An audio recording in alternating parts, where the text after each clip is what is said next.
Okay, this video is called Why Am I the Best Living Doctor in the World? Okay, some people say, oh, how could you be so arrogant that you're the best doctor in the world? Do you know all the best doctors? Do you know all the doctors in the world? If you don't know them all, then maybe you're not the best one. And here's why I would say it. Because Kempner was the best in the world in his time. He figured out how to cure all these diseases.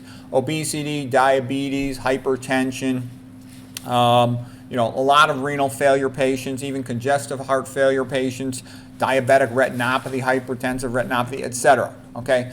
Then Dr. McDougall came along, and he was the best doctor in the world, probably the best doctor who ever lived. McDougall told you how to get better.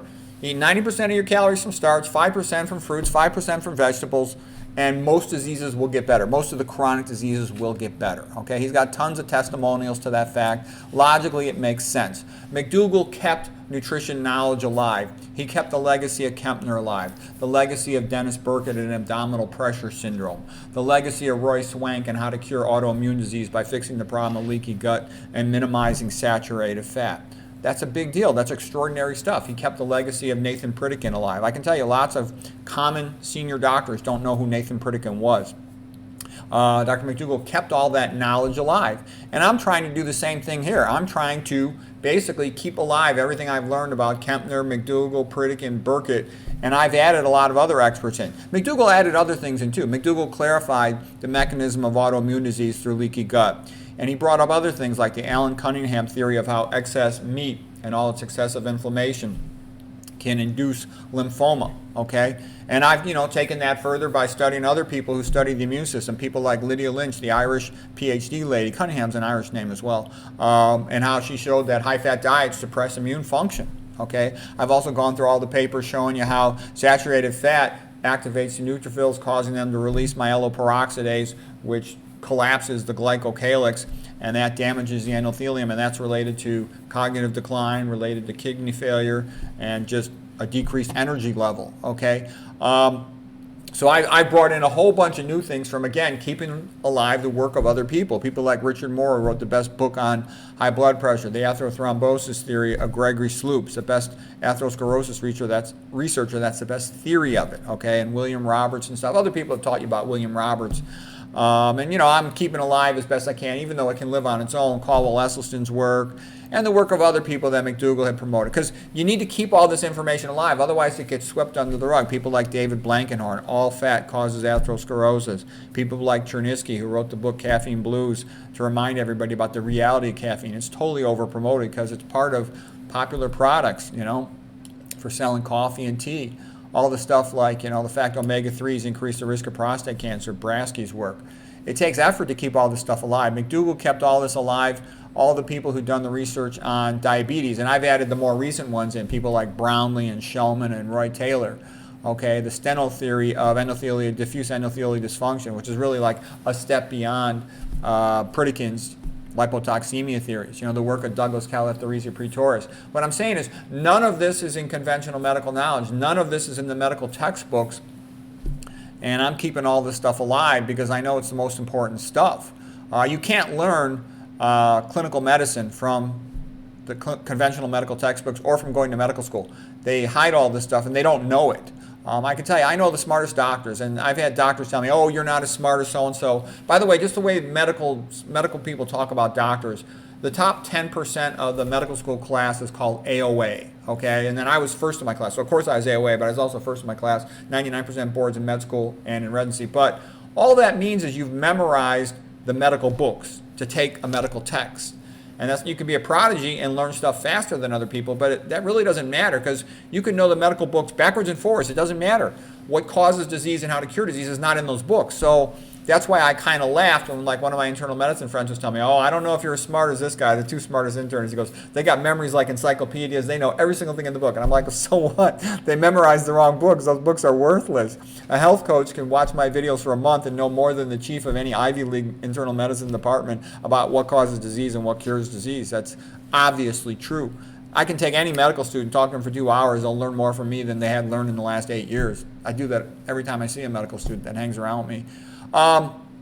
The work of Douglas Calethorese Pretorius on dormant bacteria, reactivation by free iron, leaky gut, amyloid clotting, LPS, LTAFE, none of that's in the medical book. Extremely useful. I joke, I see infectious disease doctors every once in a while, about once a month they come by and visit me, and none of them knows these questions. When I ask them, they would give me this look like, what do I know about, infectious disease? And I just laugh at them. It's so basic. This is basic part of their field. They don't know it.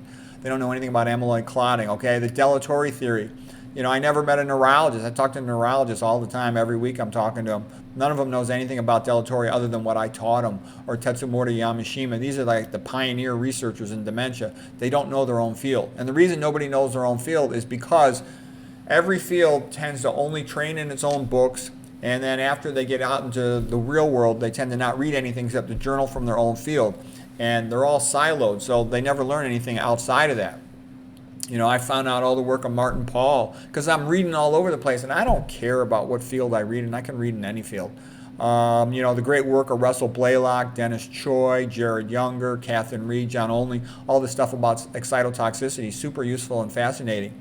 None of it's in the neurology textbooks. This should be like half of the neurology textbook, and none of it is in there, okay? And then things that I figured out myself. I figured out the ischemic theory of spine disease and how that's all the same thing, from degenerative disc disease to DISH, diffuse idiopathic skeletal hyperostosis, to OLF, ossification of ligamentum flavum, OPLL, ossification of posterior longitudinal ligament, even Bostrup's disease, fusion of the spinous process. It's all the same thing, going from the sacrum to the brain. I figured that all out, as well as the correlation with fluoride and with glyphosate. I'm not the one who did the original research, but I'm the one who put it all together and shows that it all fits together. Just like Watson and Crick, they didn't do the original research on figuring out the DNA helix, but they figured out the DNA helix. So I didn't do all the original papers, of course not, on everything that's been studied on the spine, but I figured out how it all fits in the same way.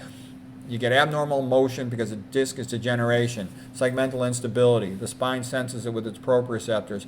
It fuses the spot by producing bony spurs that grow from the VB above and the vertebra below, and vertebral body above and below, and then they fuse so that segment no longer has abnormal motion. So thus the spinal cord and the nerve roots are protected. Okay, so anyways, I figured out that whole thing, and then they wouldn't publish it in the spine journal, so then I wrote books about it. Ischemic spine is the most common cause of back pain. I figured out the supply and demand theory of neurodegeneration and how it all fits together. The whole big picture. There had already previously been done a lot of work on excitotoxicity and a lot of work on calcium metabolism, but none of these guys knew nutrition too well. I figured out how all the nutrition fits into it and how everything all connects, as well as how the mitochondria inhibitors connect. I also figured out how the mitochondria inhibitors connect to cancer. Warburg figured out that mitochondrial injury was a mechanism of cancer, the Otto-Warburg theory and the Warburg effect. But I figured out that it's not in any of the medical student books. It's not in the college biochemistry books. It's none of the conventional books, not in the nutrition books.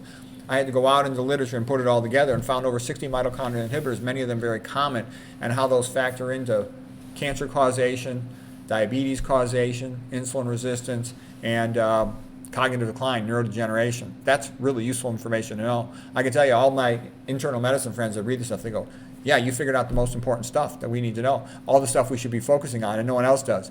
It was Richard Moore who figured out all the stuff about ion pumps, but you have to understand ion pumps in order to understand calcium. All these things go together.